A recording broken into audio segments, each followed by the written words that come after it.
Good evening, Yeshivat Shalom Bayit. Beautiful. Okay. We're here back on the 12th of Sivan already. This is the 12th night already. Bezat Hashem, we are back. This is our 28th class in Pirkey Avoth for this season. We go through the whole till Rosh Chodesh Elul. Rosh Chodesh Elul, we learn Pirkey Avoth inside depth. But last year we did with Rabeinu about Nura, since I came here. All the way to my birthday. Okay, Bezat Hashem. And Rosh Chodesh Elul will start Halachot Tshuva. But now we're going to be doing Mishnah, Mishnah Tet, Perek Aleph. And we go al pi seder. Next week we're going to continue Bet where we left off. And the following Gimel where we left off. That's why I have special markings. The blue markings is for me. That's why I know where we are. Now this shiur is going to be sponsored by Hashem Le'ilui Nishmat Yechia ben Yosef ben Naomi. Yechia ben Yosef ben Naomi. Chana bat Luna. חנה בת לונה, רפואה שלמה לכל חולי עם ישראל, חיה בת לאה, ליאור בן אהובה, לילי בת רחלי, יוסף בן מרים, משה בן מרים לידיה, ויעקב בן רחל, ראובן בן לילי, רפואה שלמה לכל עם ישראל. משנה ט'. Okay, let's see what the rabbi. Listen, we could. The emet is Rabbi Sharon, Rabbi Aaron. We could talk. There's so much information in the Torah and guidance. That Baruch Hashem, I'm not learning the first day. I'm teaching over 30 years already, Baruch Hashem, like this. And the moment I learn, I teach. But there's no better way to learn than from a book, and that's why we have each one. We buy books over here in this yeshiva.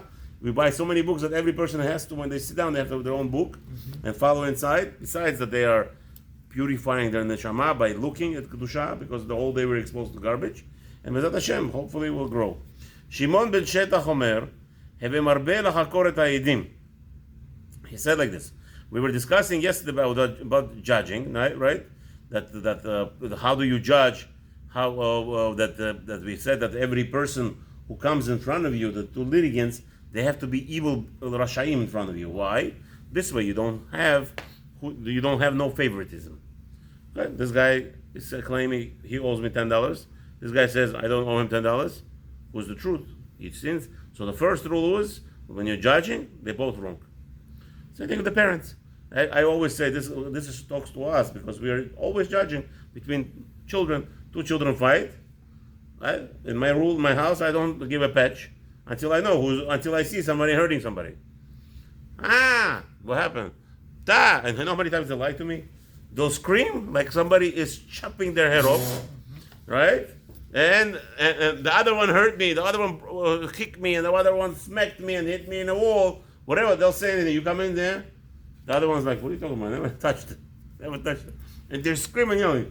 And if you think they're lying, the other one is lying, you could hide behind and you could monitor those kids sometimes. Nothing. Do this for me. If you don't do it, I'm going to start screaming.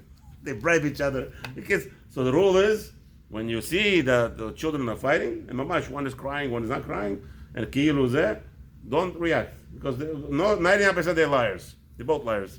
And this is the rule. The rule is they're both guilty. They're both guilty. So sometimes I do what I do in my house. I make a court. I make a court session. Let's open the court. Let's say, what's the evidence? What's this? You make it all there. And meanwhile, they already stopped crying. Everybody's relaxed. Get out of here. The worst thing is for a parent to go and start punishing everybody. That's the worst thing in the world. As much as you can.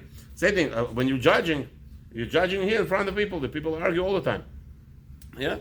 So if they come to you for a question, you have to make sure that the first rules I said yesterday that they're both guilty. After you heard their allegations, then you give a psak. As long as they accept it, you have to say that they both rashai tzadikim in your eyes forever. Even though you know that guy lied. He said, I never owed the guy $10, but you see the proof that he does. Even though you know that he lied, you know how Torah is. Now that you give up psak, you're obligated to love both of them as pure tzaddikim. Wow. You hear what's going on? Wow. That's amazing. That's what we learned yesterday. So in that same realm, Shimon ben Shetach says, constantly be berating the witnesses, meaning squeeze them. We learned today in Chok Israel. Today was the fourth day of the week of Parashat Naso. It's amazing, and it's actually this is the Gemara. The Gemara discusses about bichoker et eidim, and the Gemara says whoever questions the witnesses non-stop, more and more questions just to make sure that the witness is not making up anything, that person is praiseworthy. That's what Rabbi Shimon ben Shedach says. Who is Shimon ben Shedach? He was in his time, just to let you know, it rained twice a week. In his days, it rained twice a week. Gemara discusses what's good for produce. It should be raining every other day, for the same day. Like here in Florida, Baruch Hashem, I see the farmers are very happy. There's rain constantly coming, right? So, but in his time, it rained only twice a week, Wednesday night and Shabbat night, Friday night. And they're saying the lentil, where you see a dollar, you know the dollar coin? You know those not fake dollar coins, the gold ones. I'm talking about the dollar coin. You know those silver dollar coins? It used to be in the 1930s. This was the size of a lentil in his times. Wow. That bracha that he had in his times. And he was very mahmir. Wow.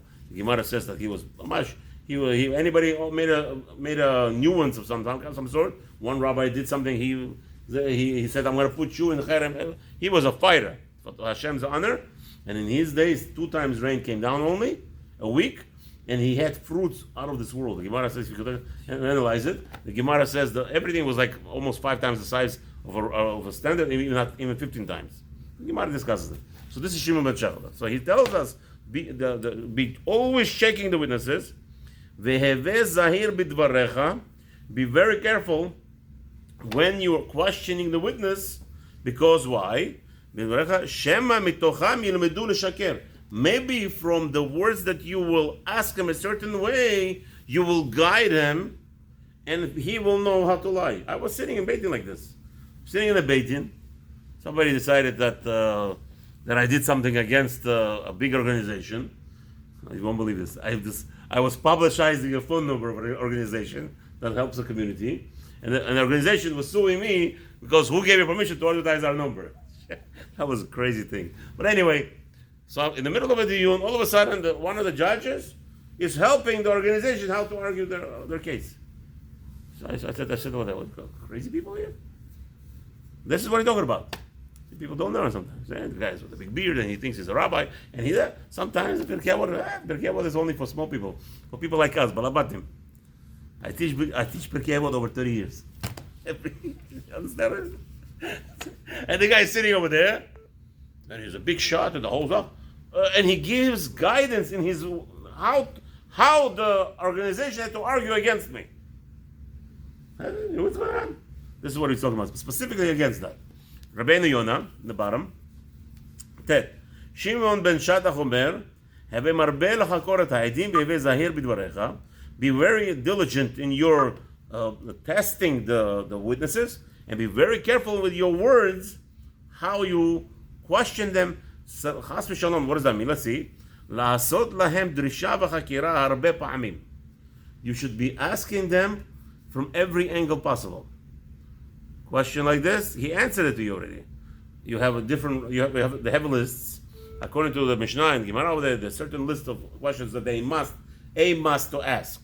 And then what happens is you could interject in the middle questions to see if they're real or not. Because don't forget, people will, for money, do anything. The Gemara tells us one time, there was a lady who brought in witnesses, and everybody who came, they knew already how to push off all the witnesses. It's the whole thing over there. Yeah. Wow. Right? So now, ubazet tegale sod, because you are very diligent in questioning these people, you will know the secrets. Ki berov dvarim lo yechdel pasha. Because again, the people, but you're not betoch dvarehem im lesheker heidu. First of all, what's a lie? The beautiful thing about a lie, you can't lie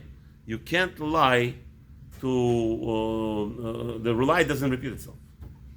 Hashem makes it so that you forget it. The lie you forget. The truth you never forget. Correct. Because the lie, you said to this person one thing, to the next person you said a different thing. Now he has to write down what he said to everybody. Right. Correct. So now what happens is you have 3 judges, the witness is taken aside, he's asked the question, and the serious, they berate him, and he has to answer, and there's the secretary writes down the answer. Then a different rabbi asks, a different voice, different nuance of the question. Let's see if he answers the same. You hear what's going on? So it's amazing how they do it. Just, again, to make sure, because sheker it has no raglaim. Sheker is something that's always shaky. That's why maybe in English is sheker, shaky. Maybe play on words. But so that's what he's telling you. Rabeinu Yonah explains that's what the reason is, because you want to make sure that it's the truth. Because the truth, no matter which angle you ask it, it will always have a regel and it will stand. Continues Rabeinu Yonah. What does that mean? When from your words they'll know how to lie. So he explains. When you investigate them on a certain matter,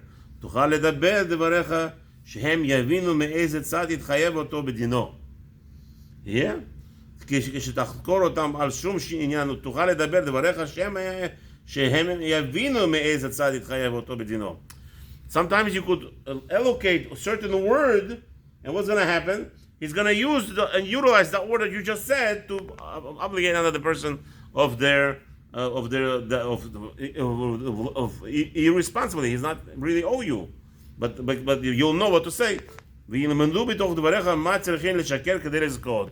They'll know what to lie. Just one second, my wife is calling me like 10 times. Hold on. Hello, mommy, I'm in the middle of shiur.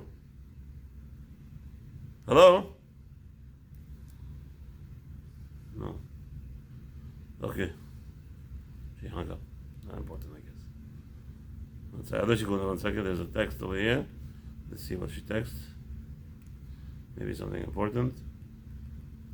I don't know. She doesn't. I don't know. She knows.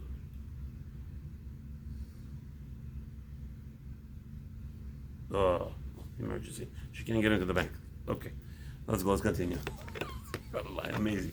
Okay. Yud. So now let's go back to Mishnah. Continue in Yud. Rabbi Yaakov, меня слышите? Okay, very good. Shmaya ve'Avtalion kiblu mehem. Oh, who is the Shmaya ve'Avtalion? They were both Gerim. And look at this. They had a position of Nisi. They were in the position of Rosh Yeshivas and Av Beit Din. Oh.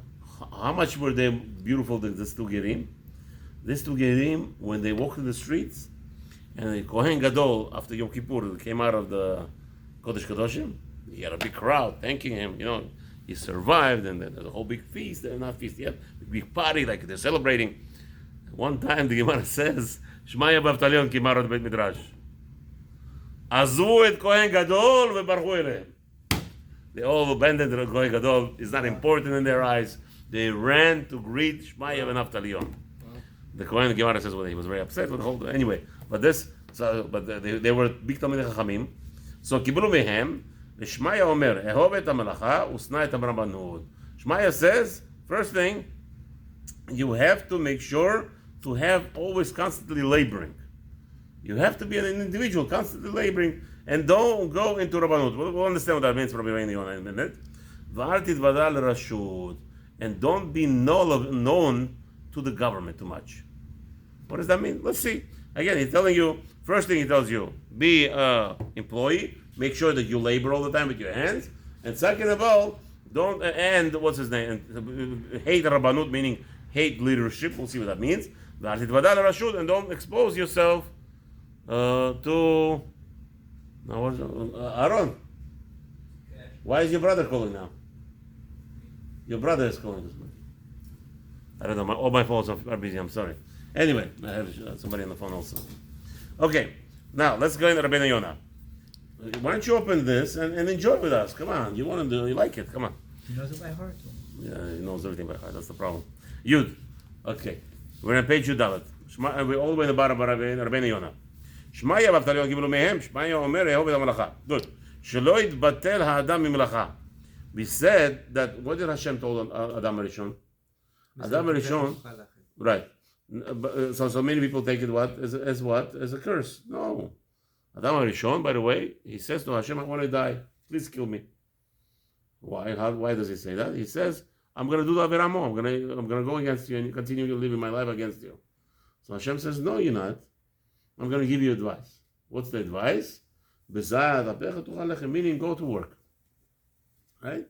I created you for what purpose? To learn Torah. Mm-hmm. I created you to, it says, ולעובדה ולשומרה. מה זה ולעובדה? איזו עבודה? עבודה זה תפילה. The person is supposed to just daven in this world. That's what you're supposed to do. All day. She's calling again. Mommy. Yes. I'm in the middle of a shear. What's the emergency? Your bank account? Your bank account cheats. Yeah, but that's not an emergency. Can it wait? Okay, this is not nice. I'm sorry. Yes, it's an emergency because I'm supposed to do something. Did you change the password? Не, ничего не change. То же самое. Я пробую, it's not... No, I recording. Sure, I'll talk to you later. Bye. I'll send you. Okay. Let me try to send a text.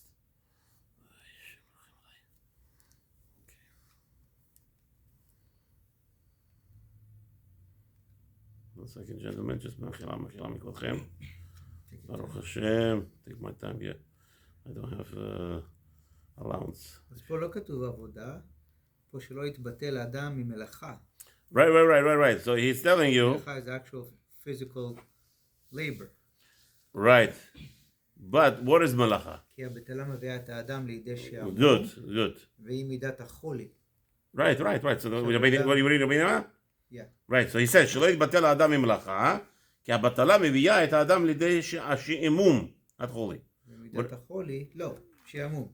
והיא מידת החולי. Yeah, right. One second. Just let me hold רבי יעקב. Okay. בן אדם שהוא בעצם משועמם, הוא נהיה חולה. Again, the person, we'll see what it means, חולי also, because he's going to explain us. Okay. So let's go back to step. Hashem says to האדם הראשון, תאוות עצל, yeah. Good, because he's not fulfilled his tava, that's going to make him sick. Oh, wait, in a second. We'll get there. But I just want to, before we do a little bit of Hakdama, Adam Rishon was told by Hashem to go be busy. Mm-hmm.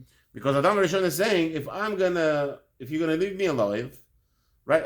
Initially, Hashem wanted... I'm going to do the same thing again. Initially, Hashem wanted Adam to learn Torah. Right.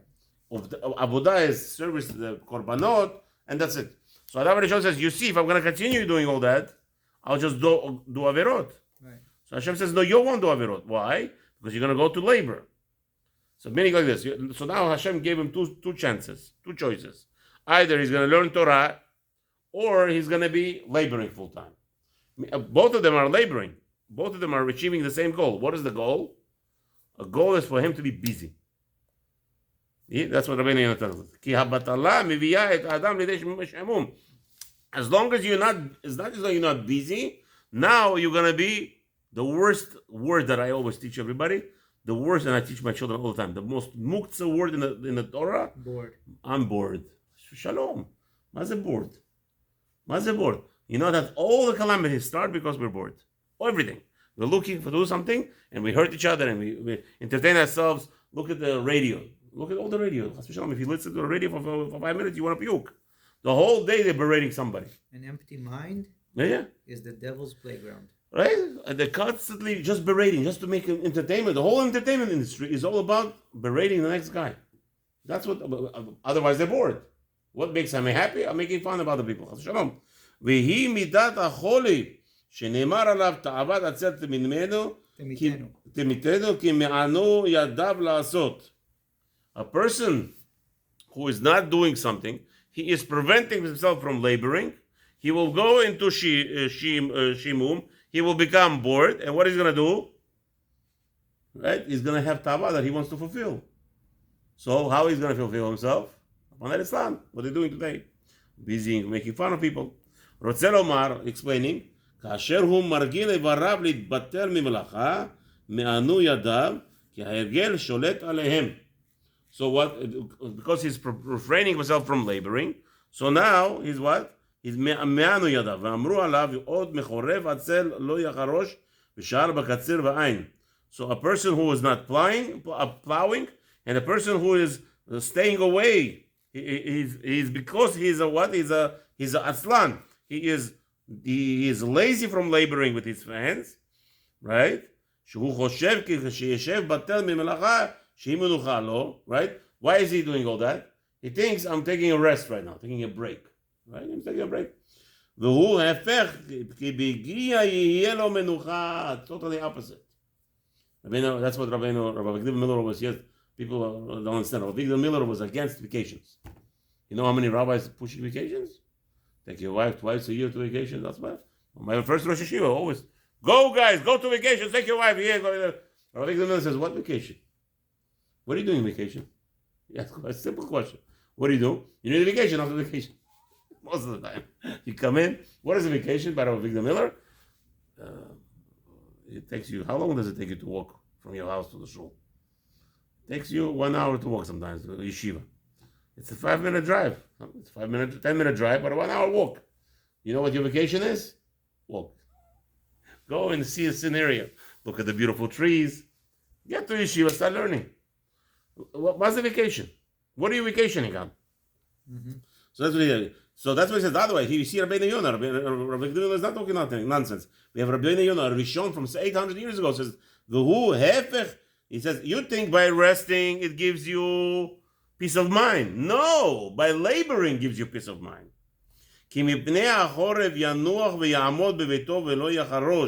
Right? Because a person, what does he do? We have winter, let's say. In the winter, there is no labor.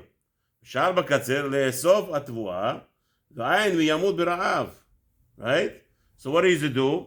By the time it comes to the winter, so what do people do before the winter? They prepare. They make sure that, and in the winter time, they make sure that, the field doesn't get damaged or whatever it is. Make sure that everything is set properly. Constantly making sure that there is going to be something that is going to have food from. That by the way, that's another reason Maharsha in the Gemara in Eruvin explains that you're not allowed to leave any inheritance for your children. Why? Because your children will be busy with inheritance, will be squandering it, and they will not have an opportunity to gain, because they will just be wasting. So says Maharsha, and everybody else will be just gaining from them. And then what happens? Once they are dried out, they won't know how to make parnasa. So the worst thing in the world, says Maharsha, Chafetz Chaim is. So a lot of Rishon goes in big discussion if you're allowed to leave inheritance. The Gemara discusses the best thing is to give everything to tzedakah, because that's what will protect you. And when you come to give to poor people, give to whatever you give to tzedakah. Don't leave nothing for your children. If during your lifetime you bought a house to them, very nice. But talking about now, the extra. And Chafetz Chaim, even in his days, already people were killing each other. The brothers, they were fighting for money. But again, it was, says Chafetz Chaim in the Sefer Avoth, not worth to leave anything for your children. And don't think you're going to be the smartest people, because he says all those people who wrote wills, they know, the lawyers know how to play around with wills also today. So the best thing Chafetz Chaim says, stay with it. So even the person, even though it's winter, you're going to say, what am I doing in the winter? Still, the Gemara over there tells us that Rabbi Shimon Bar Yochai was questioning this concept. If you're going to be working field, that the Jewish people were supposed to be working fields. If you're going to be constantly working fields, when are you going to learn Torah? So that was the whole Machloket over there in the Gemara. Okay, anyway. כי אין אדם משיג למנוחה אף ביגיע תחילה, כי מרדף ריקים ורודף אחרי יושבי אל, הקרנות הבטלים ממלאכה יסבע ריש. What is he talking about? ויורדי אחרי יושבי אל הקרנות, הבטלים ממלאכה יסבע ריש. He will have nothing. He will not be satisfied at all. He will not have satisfaction of running around all those, they say the friends today, Baruch Hashem, today is your friend. Depends on how much money you have in your pocket. So they all, let's waste with you. And in the end, if you're running around with these people, you'll be left with nothing. Usnai tarabadut. What does that mean? Rabeinu Yonah explains to us. Samach ze la'avodat hamalacha shehem me'inyan echad. What's the rabbanut? Rabbanut is leadership, or a role of some sort that you should not hate and you should stay away from. And why? Rabeinu Yonah says, why are they combined with where it says you should go labor? He says most of the, I don't know, today in those guys in stock markets, you know what time they wake up? Early. The boss is up already 3-4 o'clock in the morning. He has 30 bosses to pay. I guess in the olden days they had different type of business. The business was that the landowner would give out halakim of land to certain individuals, and now he's sitting enjoying with his cigar and waiting for while they're laboring. This is what we're talking about. But today maybe it's a little bit different. שסופן לבוא אל מידת העוני.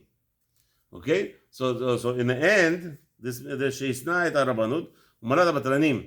Because they're בטלנים, ויעסוק במלאכתו כל היום כדאמר, לפשוט נבלתה בשוקה ויאכול אגרה. ולא תימא כהנא אנא גברא רבה אנא. So what happens is that unfortunately we have that. You take a look at our children. I have teenager boys. They already want to be bosses. The guy is a kitchen. He's a kitchen. He works in the kitchen as a what do you call that? Chef? No, he washes dishes. I have a boy. Okay. Yeah, now he wants to be the owner already. Right. שותף נהיה שוטף. שוטף נהיה שותף. It's like it's in us. It's in us. We want to be bosses. We want to be bosses. So the Mishnah comes and tells you, no, Habibi, take it easy. You'll get there if you get there. Don't run after that. Because if you're going to be running after that, you ain't going to get nothing. People don't understand that. Rodef, money, somebody runs for money, they actually, kavod, it's part of the kavod, and we learn later, everything runs away from him. But the person is, if we have one guy over here, he's selling bagels. He owns buildings now in Manhattan. Right? If it's meant to be, it's going to come. So what do you yours? Baruch Hashem. Okay. Okay. So he says like this. ועל זה אמר שלמה עליו השלום. Right? We're here? Okay. טוב נקלה ועבד לא מתכבד וחסר לחם. He says you better be a person who is a laborer, like a servant. Go to be a servant, but you're not going to have missing anything. Why? Because let's say this guy, we just discussed the guy, sitting in a cigar and waiting for all the people to work his lands. What happens if they're all spoiled, all the fruits? Huh? What happens? Sharon. Shema. Yeah. He's sitting, he's a landowner, he's sitting on a cigar waiting for all the lands that he distributed among his workers. Not his, the people rented from him. And they all have to pay them after they reap the crops. What happens if all the crops are eaten by worms? He's starving. Now he ain't got nothing. So what? He's a big shot. I own 50 acres of land. Now what? He didn't toil to make sure he has food. That's what he's talking about. Don't depend on others to provide you what you need.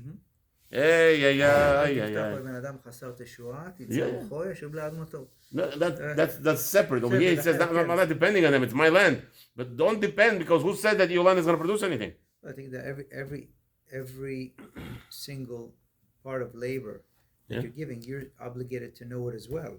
No, he's not. They're not workers. In olden days, the landowner used to rent and get the restaurant and give him only after they gain something out of the land. Correct. It's called haris. It used to be haris. And if they don't make money out of the land, you made nothing. Right. You made nothing. So who needs that? That's what he's trying to do. Don't do that. Even let's say I own lands. So you should have at least one property. That's right. You do it yourself. Do something. Do something. Don't be. If something happens, then you know for sure you can eat. 100%. That's what we're talking about. Exactly. That you should have some kind of some kind of action that you do that God brings in that you're gonna eat. Right. Operational business besides your investment. As Rabbi Zafrani, Tzaddik Baruch Hashem in Lakewood says, you can't go and learn Torah if you have nowhere somebody supporting you or something. Whether it's a kollel, so it's a kollel is going to give you $1,000, whatever it is, $2,000 a month. Very good. So go. If you could afford that, live on that, no problem. But you can't just say, I'm just going to go and learn, and there's nothing coming in from anywhere. Hashem will take care of me. That's the foolish. So that's what we're talking about here. A guy is saying, I have 50 acres. Who told you those 50 acres is going to give you? No, for the past 20 years, my family ate from those acres. Who said today? Who says today it's going to happen? That's what it's not there about it. ואין פירוש של נקרא כמשמעו, אך הוא הפך לשררת המתכבד. The srara of מתכבד, he's trying to elevate himself. I'm a boss, I'm a landowner, but and he got nothing if you're not toiling. Okay, let's just finish with this today. ואל תתבלע הרשות, היא השרתנות שהיו בימיהם. What happened was that the person should be very careful that the community, you know those guys that brag? I know the councilman, and I know this, and I know the police officer, a chief officer of police. That's a problem. You have Jews should stay away from that. We're not allowed to expose ourselves, so the government should know us. כי עבודת הרשות היא קשה עד מאוד. ועל כל פנים, כיוון שמקבל עליו עול השרתנות, סופו לפרוק all מלכות שמיים ולבטל במצוות. No, he's telling us even more. He's becoming part of the government. This guy is becoming part of the government. What's wrong with being part of the government? So he says that if you become a part of the government, there are constantly requirements that will make you push away from learning Torah. And because you're not learning Torah, sof, a person goes away from Torah. There's no such thing as part of. I'm happy where I am. Baruch Hashem, I learned Torah enough. I could now don't be busy with it. No, Torah, constantly you have to be busy with it. Otherwise, the person could stray away. So that's what he says. כי הוא מתפחד מן הרשות ומלכותו ומרובה, ויעשה מלאכת השם רמייה מפני המלאכה ההיא. He will say what? Hashem's mitzvot not so important right now. We have a community over here. We have to build a community pool. And what, he's going to say no? Well, now he's building a community pool. He's going to sign the check. It's not his money. You see what happened? One avera to the next. It's not his right. He really didn't. Rabbi, I'm sure the rabbi will give him permission. Sign on the check. Give it $1 million. They're going to build a community pool. What are they doing in the community pool? Everybody's happy there. Very happy for him. And who did it? It's not his money. You're right. Maybe it's not the greatest avera, but it's not a mitzvah. So, as we learn later, mitzvah, gorer mitzvah, avera also leads to avera. And Satan gets you like this. Starts with a small thing. Small little thing. Now they're driving in Israel. There were the big fights already. For 70 years they're fighting. Driving Shabbat buses, not driving buses on Shabbat. So people who are in charge of the area, they have problems on their heads. Right? We're going to give in a little bit because now I have no choice. I have to sign the contract. He signs and he pays. It ends up he's paying for Chimul Shabbos.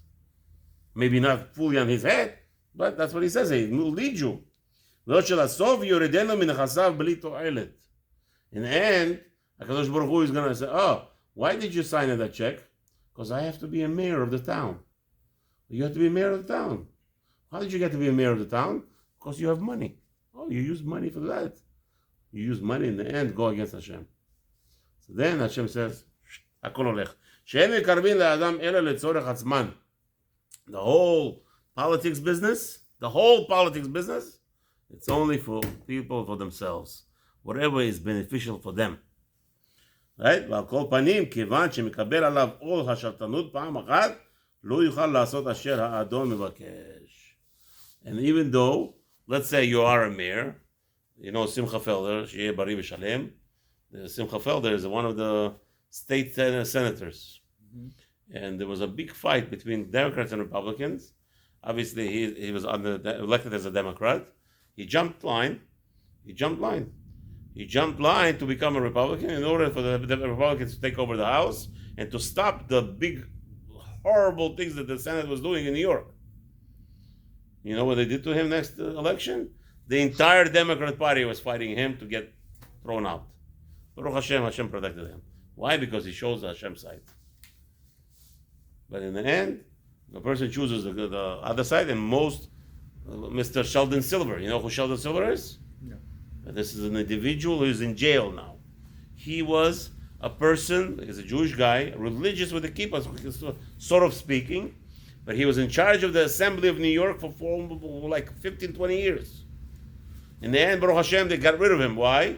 He was a big proponent against funding any yeshivas, and he had horrible excuses why. He was one of the proponents against any help for the yeshivas. I say like this, I'm against yeshivas taking money from the government. I'm totally against it. But the problem in New York, you won't believe it. In New York, the government will not give any money to the yeshivas, no vouchers and all those things. Why? That I don't mind. Why he did it is his problem. But my problem is, you can't write off the tuition as a tax break, which is a big problem. Why not? And that's it. He could have signed that also. He was charged with assembly. So I'm paying $15,000 a year tuition for my kid. Why can't I write it off? That's a big problem. And he was fighting, they're going to charge more. All the different excuses. No, because he had to be with the Democrat Party, and whatever the Democrat Party tells him, he does. Right. And in the end, he's in jail now. Well, you can write it off as a donation. No, that's illegal. You cannot use the tuition as a donation. Tuition is tuition. That's New York. They have a lot of crazy laws over there. My problem is you have a lot of Jews in New York who The thing- play the thing by is- the Democrat rules and they're not ready. I'm just wanted to point out. You're allowed Simcha to- Felder, who was fighting for Hashem's Torah, in the end he got reelected, and the Democrats didn't get rid of him. And any Democrat that I know, even approached me, the politicians, they're not there anymore. The Democrats themselves ate them alive. That's what he's trying to tell you. What do you want to say? Well, the schools, some schools today operate as non-profit. Yeah. So when you give money to a non-profit organization, Okay. B'ezrat Hashem, we'll have a wonderful evening. We will learn Torah hopefully tomorrow.